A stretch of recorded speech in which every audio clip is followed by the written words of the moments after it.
You ask Tiger to solve.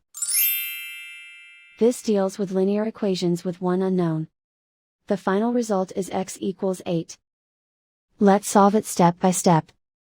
Group all constants on the right side of the equation. Subtract 24 from both sides. Group like terms. Simplify the arithmetic.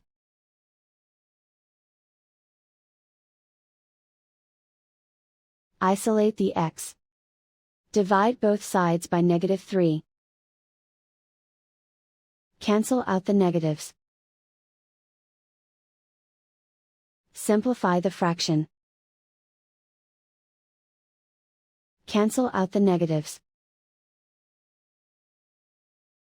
Find the greatest common factor of the numerator and denominator. Factor out and cancel the greatest common factor. And so the final result is x equals 8.